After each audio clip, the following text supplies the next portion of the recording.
Hello everybody, this video is to cover a new market structure, and that is monopolistic competition market. This is the second half of chapter 14 in our textbook. So the main features of this new market structure. There are many competing firms, so many producers in this market. What they are producing is slightly differentiated. So think about the breakfast cereal aisle in a grocery store. So there are many different cereals over there. They are pretty much very close substitutes for one another, but still you can tell the difference from between one cereal to another one. So the product is slightly differentiated. Another example could be a restaurant.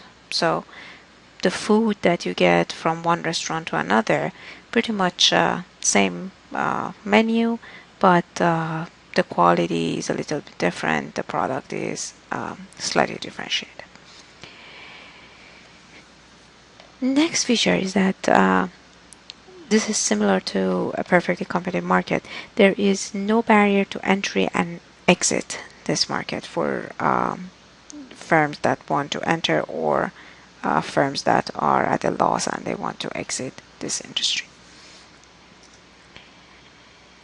A logical conclusion of the previous point is that in the long run, when all the firms that wanted to enter have already entered, all the firms that wanted to exit have exited, and the market has reached some sort of equilibrium, there is zero profit for each one of the firms that are remaining in the market.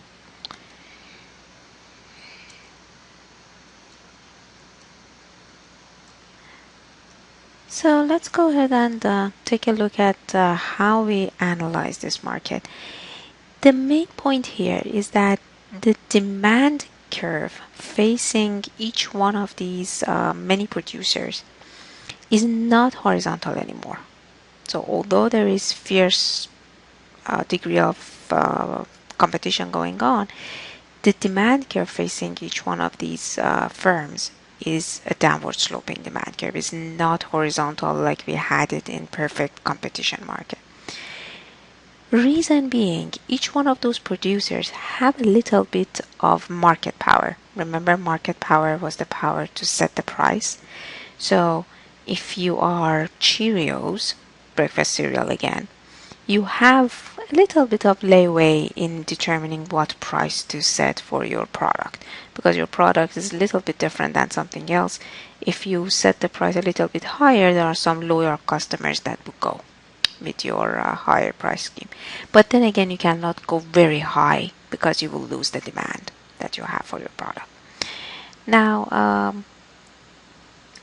here's how your demand looks like. So it's a downward sloping curve. Be careful.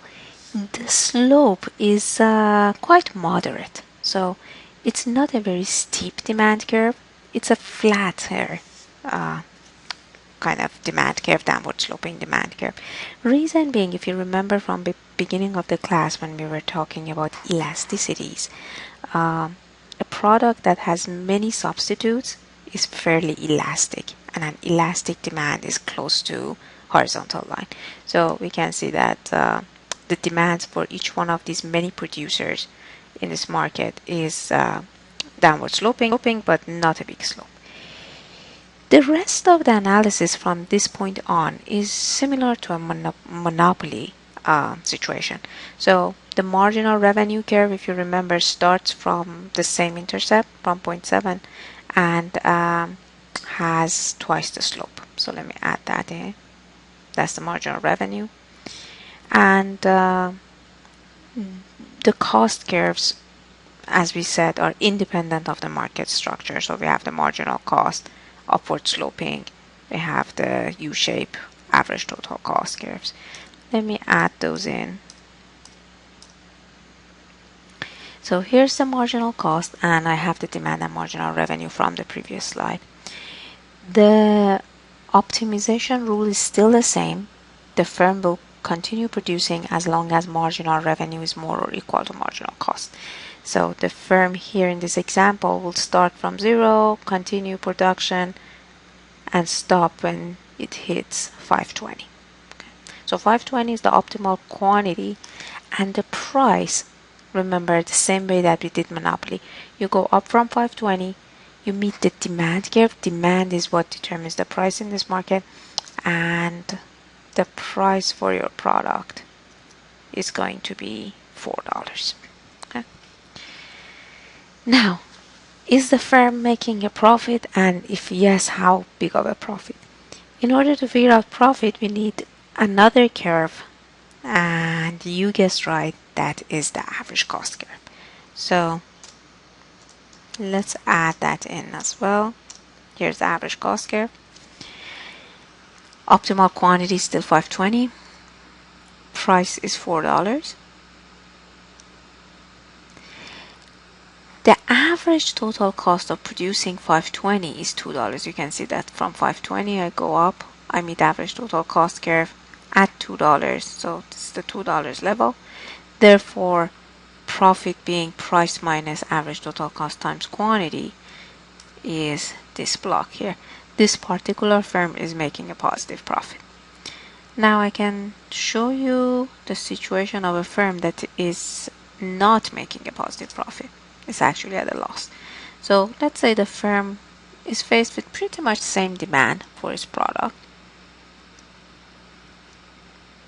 Here's the marginal cost, and here's the average total cost. Note that average total cost of this new firm on the right is way more than the average total cost for the first firm, right? Now, marginal cost and marginal revenue intersect at the same location, and therefore 520 is the optimal production. The price is also $4, but at 520, as you can see, the average total cost is way more, $6. This is the amount of loss or negative profit that this firm is making. This is pretty much the analysis of the monopolistic competition market in the short run. In the next video, I'll talk about what will happen in the long run.